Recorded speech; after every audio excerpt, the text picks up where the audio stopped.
Welcome to Portraits by Melody on the Nathan's Art Channel. I'm Melody, and I'm the artist behind these portrait paintings. I'm new to making digital art actually. About a year and a half ago, the Adobe Fresco app came into my life, and really ever since then I've been making work digitally. Before then I kind of did like pencil drawings and some watercolors. But after making portraits all of last year, I've kind of decided to really try to make an effort to dedicate time to being creative. I've always enjoyed drawing and making things, even since I was young, but I've never really given it the space and time to turn into a real passion. So, in an effort to really commit to this idea of actually becoming a real portrait artist, I decided I wanted to work on expanding my portfolio. And I figured the best way to go about this goal was to go out into the world and ask a stranger if they would be willing to let me paint them. So it looked like this. I went into a department store hoping to find somebody who kind of just stuck out to me with like the idea of wanting to expand my portfolio. I didn't know who I was going to pick, but I wanted to find somebody who stuck out to me.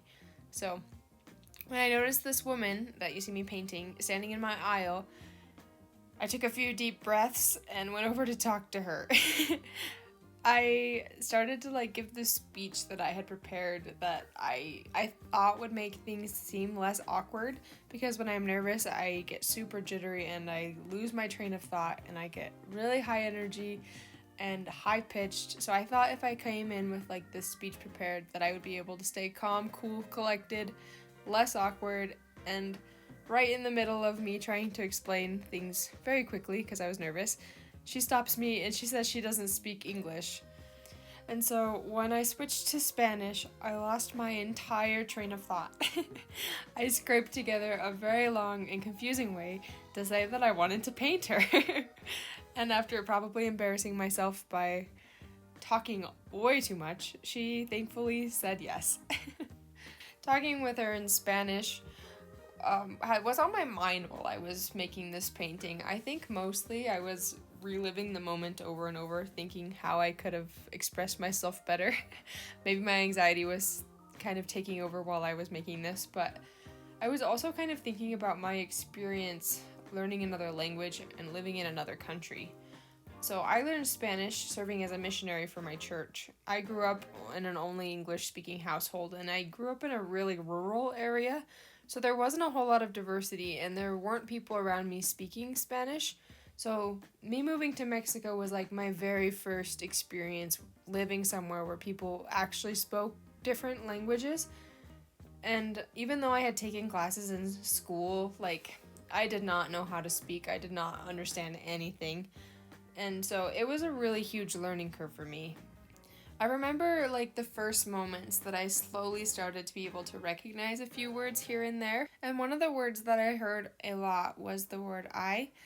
And with my understanding of Spanish, I thought that people were just being really expressive.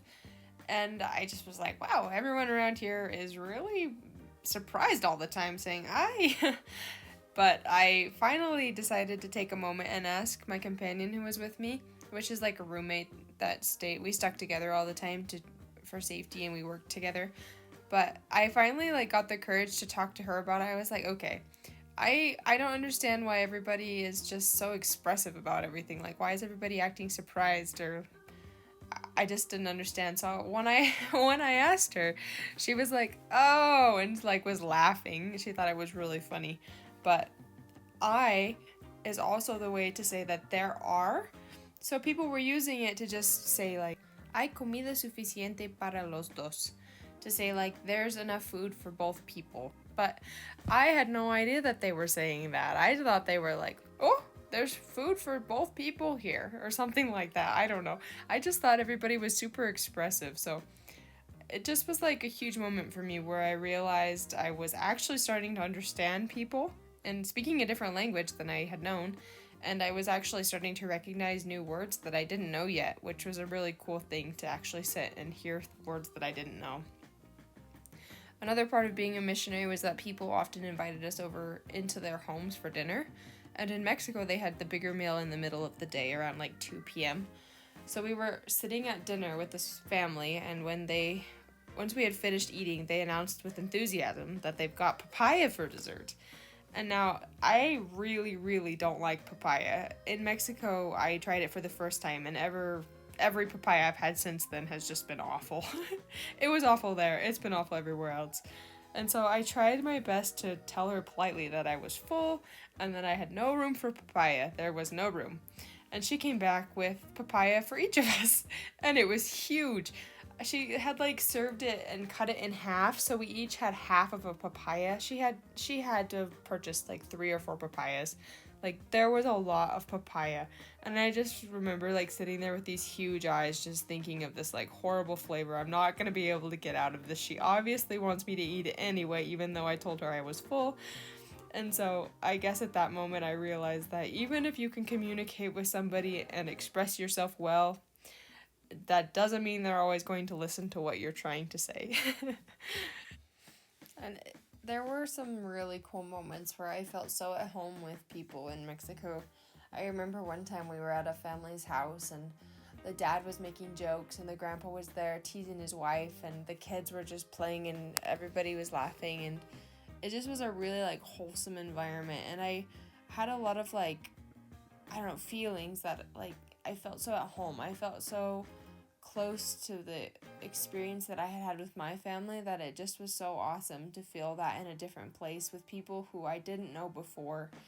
And just by learning their language, I was able to become a part of their world and to feel what they're feeling with them. And for me, that was just so eye-opening. So like, it just was so awesome to be able to have a new perspective on the world and to be able to communicate and hear people from a different place. For me, that just really, really opened my eyes. When I asked this woman if I could paint her, she seemed surprised and even asked me, like, why me? And I expressed to her that I liked her glasses and the way she styled her hair, and I asked her to make whatever face she felt most like herself in for the portrait, and she chose to smile. And I think that's why I like painting portraits of ordinary, everyday people living ordinary lives, because we each have like unique experiences. We're all cool in our own way, and I'm hoping to really dive into this and make portraits my thing. So thinking of like ordinary people, ordinary lives, and me living in Mexico, me learning another language, there's this like memory I have that's really sticking out like vividly in my mind. So being in Mexico was obviously like my first move away from home, and you probably noticed I was really impressionable during this season of my life. But one of my companions, or like the roommates I mentioned, and we spent all day outside. We spent like 4 to 6 hours a day walking around, just talking to random people. There weren't a whole lot of people who wanted to hear what we had to say, and that's alright, but we spent like all day every day walking around. And the part of Mexico I was in was super, super windy, to the point that my friend had asked her family to send her ski goggles to keep the wind out of her eyes. And I, of course, thought she was just joking when she told me that she did that. But there was this one windy day, and after we had been blown around all day, our hair was a nest of tangles, and we were wearing like the usual like dresses you see missionaries wearing. And those are so uncomfortable in the wind because they just whip your legs. So we just were worn down from our dresses whipping our legs, our hair was a mess, and all of a sudden we're like walking in front of this building and we hear these men whistling at us.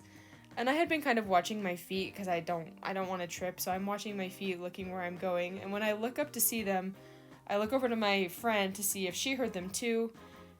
And when I look up, she's wearing the ski goggles. And I don't know how I didn't notice her putting them on or how long they had been on.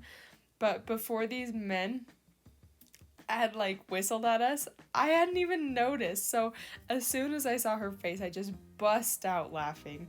And I couldn't believe I hadn't noticed her new eyewear before. I just wish I had been carrying a camera, because that's a portrait I'd love to paint. Okay, like this shadow right here is really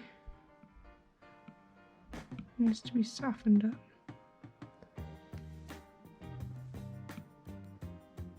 That one too.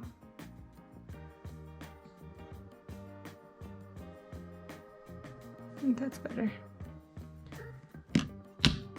Thanks so much for watching our videos. I really enjoy making these time lapses for you guys, and I hope that you guys enjoyed it too. We'll see you guys next time.